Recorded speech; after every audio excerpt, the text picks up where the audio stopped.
Scott and Madison arrive at Stu Macher's old house in Woodsboro, now operating as a Stab fan attraction. They walk through it while Scott points out the infamous locations from the original murders.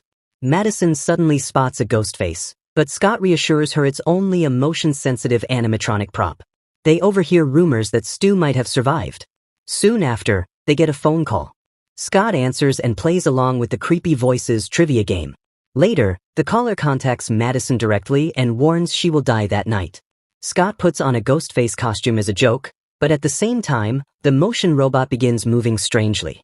The real Ghostface attacks inside the house, stabbing Scott through the head. Madison attempts to escape, falling from upstairs, but Ghostface catches her, stabs her, and sets both of them, along with the house, on fire. Meanwhile, Tatum, the daughter of Sidney Prescott, now Evans, sneaks her boyfriend Ben into her bedroom through the window. Sidney walks in and catches them, angrily ordering him to leave. She is extremely protective of Tatum. They live in Pine Grove with Sidney's husband, Mark Evans, the town's police chief. Sidney owns a coffee shop called The Little Lot. During a dance performance, Tatum makes a mistake and is criticized for lacking her mother's intensity. She struggles under the pressure of being Sidney's daughter.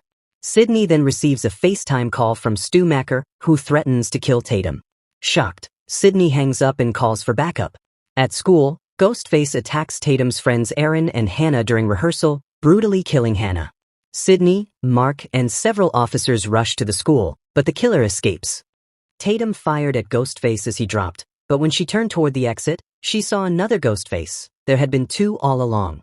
The one behind her rose back up, and together they ambushed and captured her. Her mom eventually arrived at the scene but couldn't find her daughter. Then she received a call from Ghostface, instructing her to come alone to a specific location. When she got there, she hurried inside as videos of Stu played throughout the building. She soon found her daughter tied up, a knife pressed to her neck by Ghostface. He removed his mask, it wasn't Stu. Moments later, the second Ghostface stepped forward and unmasked as well. Sidney was stunned to discover it was her neighbor, Jessica.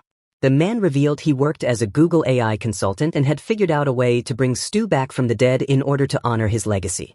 Jessica then unloaded her trauma onto Sidney, confessing she had killed her husband. Sidney's police boyfriend was dragged forward too, having been stabbed multiple times. Jessica said she planned to restart the cycle of trauma by creating Sidney 2.0.